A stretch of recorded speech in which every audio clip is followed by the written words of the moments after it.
Հերթական անգամ զգեստափարան ուսումնասիրելուց ձմեռային ամառային սեզոնափոխության ժամանակ այս կան շոր հայտնաբերեցի, որոնք ես չեմ հագնում։ Եթե կարել չգիտենայի, կարող է թափեի, բայց քանի որ կարել գիտեմ,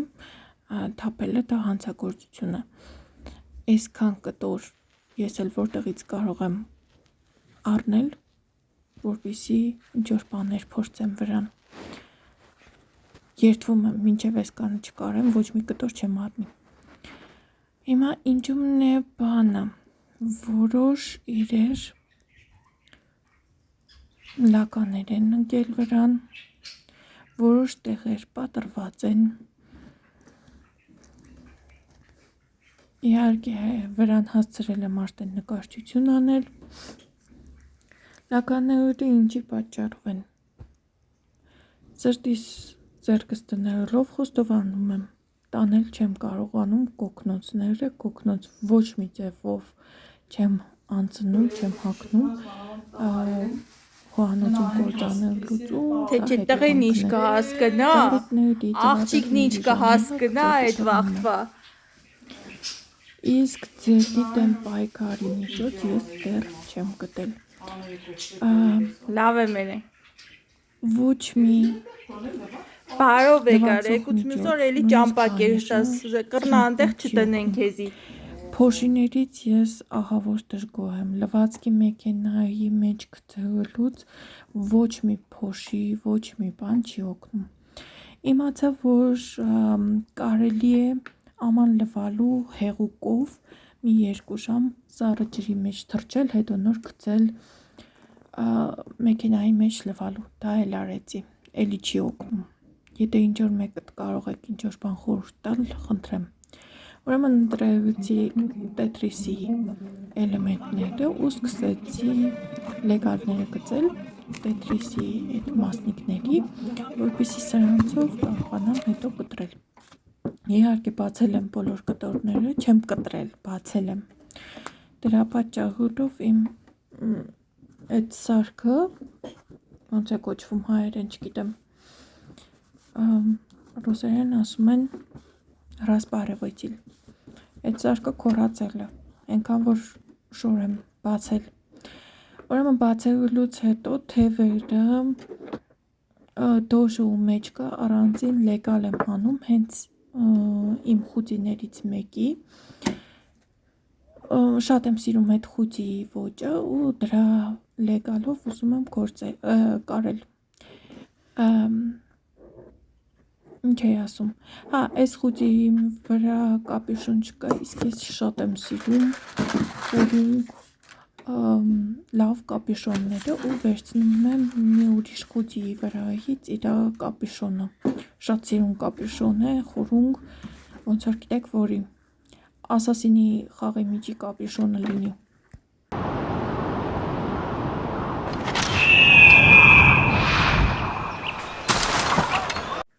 Դե իրար հասկացանք էլի։ Ուրեմն հանում եմ բոլոր լեգալները ու հետո նոր սկսում եմ կտորը կտրտել։ Բացի այդ թռչելուց նաև իմացել եմ, որ կարելի է սովորական գորշ օջատ մանրել ու լցնել լվացքի փոշու մեջ, դա ևս կօգնի, բայց էլի փորձել եմ, էլի չի օգնում։ Հիմա իմ լվացքի փոշին դրանով է ու էլի ինչ-որ հետքեր են մնում։ Ինձ դուր չի գալիս, վերջերս բոլորն եմ բողոքում, մենակ ես չէ լվացքի մեքենաների փոշիներից ու նրանից, որ լվացքի մեքենան լրիվ մաքուր չի մաքրում։ Մի խոսքով սիրելի տնտեսուհիներ, եթե դուք ունեք տարբերակ, որպեսզի ինչ-որ ձևով օգնեք ինձ, հուշեք, ես շատ գոհ կլինեմ։ Գրեք կոմենտներում, եթե դուք ինչ-որ ձևով լուծել եք այդ խնդիրը։ Ձեռքի աշխատանքով զբաղվող վարպետները ևս մտահոգ են, թե ինչ է կատարվում առհասարակ աշխատաշուկայում, ինչպես կազդի արհեստական բանականության ներմուծումը մեր կյանքի վրա, առհասարակ աշխատաշուկայի վրա։ Գիտեք, 2000 թվականներից սկսած մեծ թրենդ էր ձեռքի աշխատանքի, handmade-ի, համարում էին որ մինչև 2008 թվականը այդ երկար թրենդը կտևի, բայց ինչպես զգում եք, մինչև մեր օրերը դեռ այդ թրենդը շարունակվում է։ Բայց այն մի քիչ հիմա ձևափոխվում է, եթե սկզբում handmade-ը այն մասին էր, որպեսզի նոր իրեր պատրաստենք սեփական ձեռքերով, ապա հիմա նոր թրենդ է սկսվում customizing-ի, upcycling-ի կամ recycling-ի։ Պետք չէ վախենալ, եթե այդ տերմինները ձեզ ծանոթ չեն։ Մենք սկզբում handmade-ից էինք մի քիչ զգուշանում այդ տերմինից, հետո արդեն մեզ համար սովորական դարձավ հայերեն թարգմանությունը, ձեռքի աշխատանքը, վարպետաց դասերը եւ այլ տերմինները։ Հիմա կբացատրեմ, որպեսզի ավելի հասկանալի լինի։ Customizing հայերեն թարգմանում ենք որպես հարմարեցում։ Որևէ իրի ձևափոխումն է յուրահատուկ օրիգինալ դարձնելու նպատակով։ Ըստ տիրոջ ճաշակի իհարկե։ Customizing-ը, կաստոմացումը կամ հարմարեցումը թույլ է տալիս փոխել իրի արտաքին տեսքը, դիզայնը, մասերավելացնել կամ պակասեցնել կախված անձնական նախընտրությունների։ Օրինակ, ինչպիսի էլեմենտներ կարող ենք ավելացնել՝ նախշեր, նկարներ,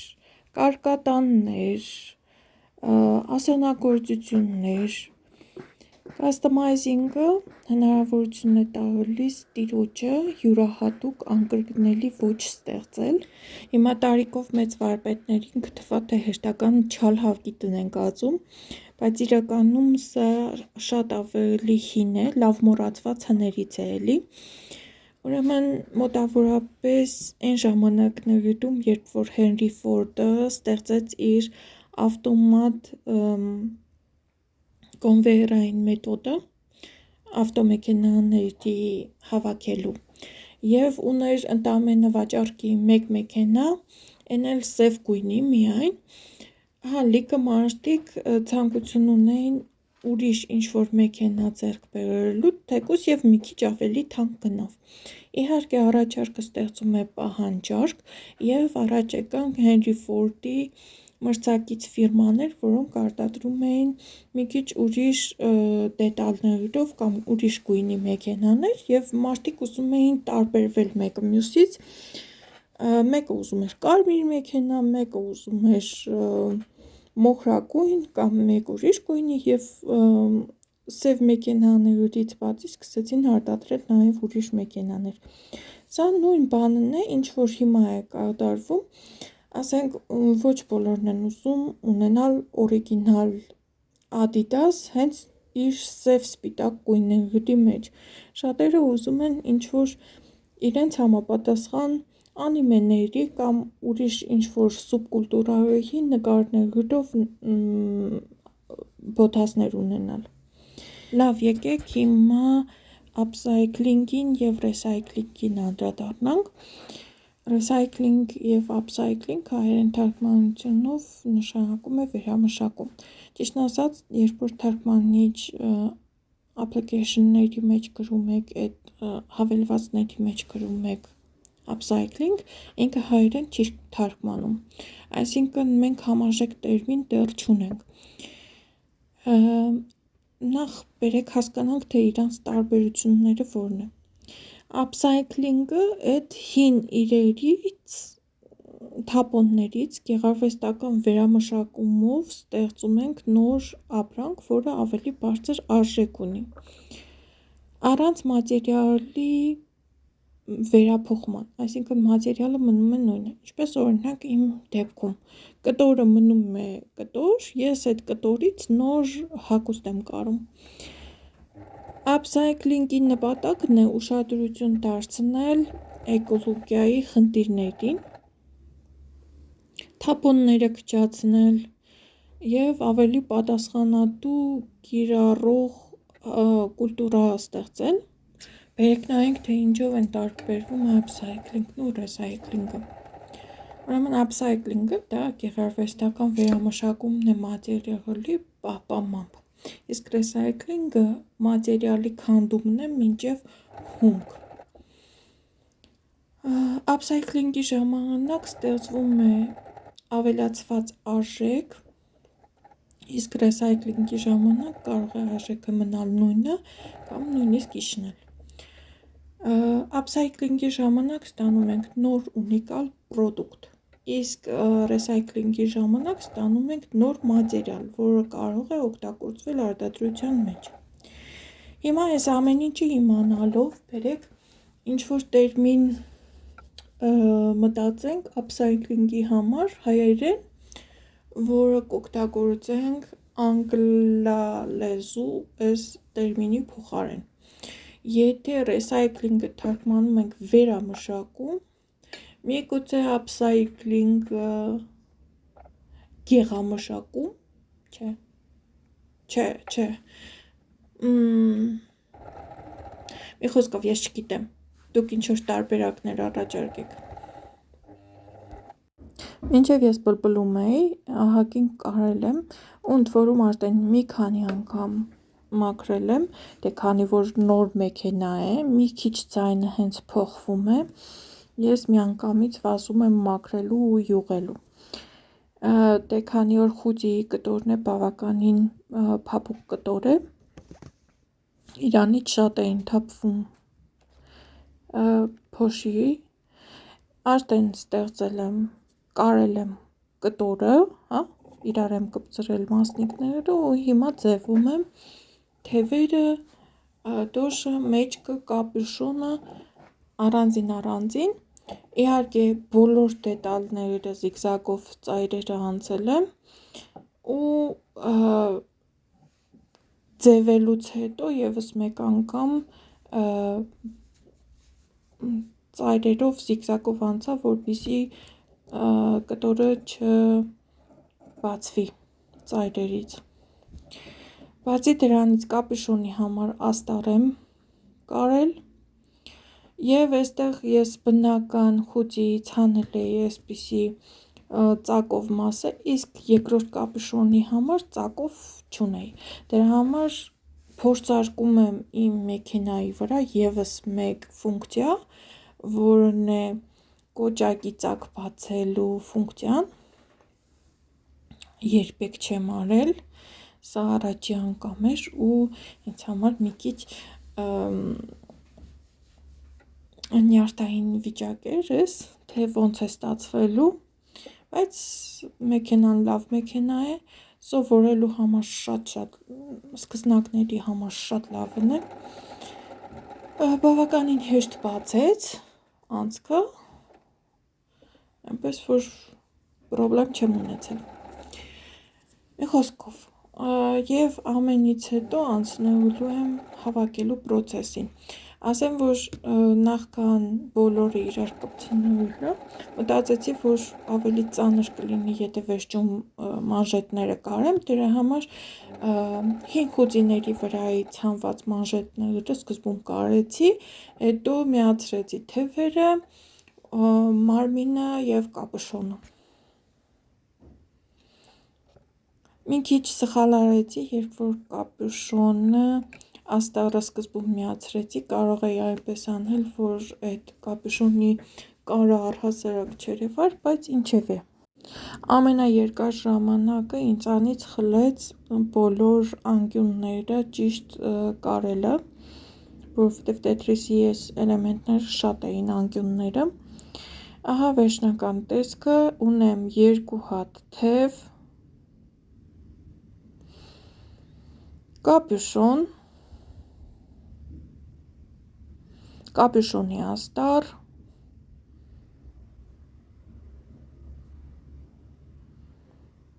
դոշը ու մեջքը։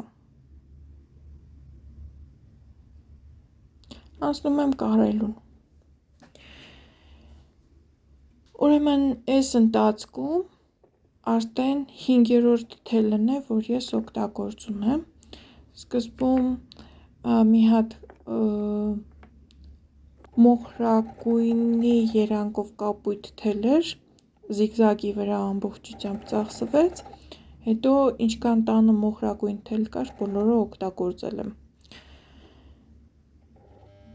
Ուրեմն ինչի մասին էինք խոսում, upcycling, recycling եւ այլն։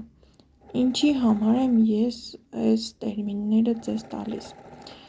Այս տերմինները մեր հետագա կյանքի ընթացքում չափից դուրս շատ են հանդիպելու, որովհետև դա եւս global trend է։ Այդ upcycling-ը, recycling-ը եւ customizing-ը, եթե դուք ուզում եք ստաբիլ եկամուտ ունենալ ձեռքի աշխատանքով, ապա սա այն ոլորտներն են, ուր պետք է գնալ, որ կողմը պետք է նայել, որպեսզի ձեր եկամուտը չպակասի։ Սովորել, ինչու՞ չէ։ Կամ եթե հնարավորություն ունեք արդեն սովորել եք, ասենք նկարիչ եք, կարող եք հագուստի վրա նկարչությամբ զբաղվել, կամ ասեղնագործող եք, կարող եք արդեն գոյություն ունեցող հագուստի վրա ասեղնագործությամբ զբաղվել, կամ հին հագուստների ձևափոխությամբ, սա եւս տարբերակ է։ Ցավոք չեմ կարող իմ մեքենայի լույսը անջատել, ինքը ավտոմատ է։ Ահա վերջնական արդյունքը։ Ստացել եմ ահա այսպիսի խուտի։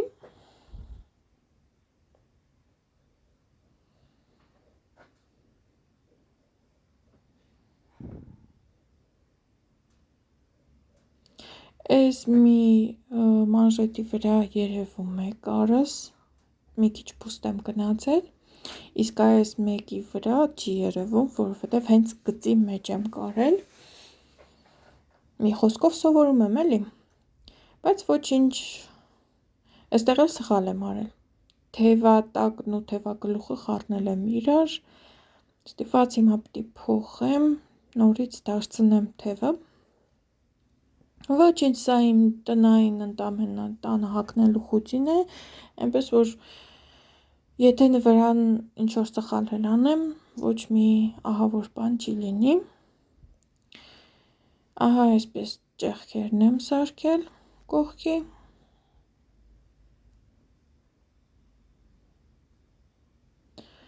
Եվ այս տեսքն ունի կապյուշոնը։ Վրայից փորձել եմ դեկորատիվ կարը, մեքենայի վրա եղած, մեջը շատ սիրուն տրիկոտաժ աստառ եմ դրել։ Եթե չդնեի, այսպեսին կլիներ իմ կապյուշոնը, ինձ թվում է այդքան է սիրուն չէր լինի։ Եթե երևար միջի աղիքները կարածիս։ Իսկ կապյուշոնի այս աստղը դա ամեն ինչը փակել եմ։ Այս սովորական զիգզագ չէ, այս դեկորատիվ կար է, որը կար իմ մեքենայի վրա, փորձարկումներ եմ արել էլի կապյուշոնի վրա։ Ուզում եմ, որ ֆիքսի կամերան։ Եվ ահա հակած։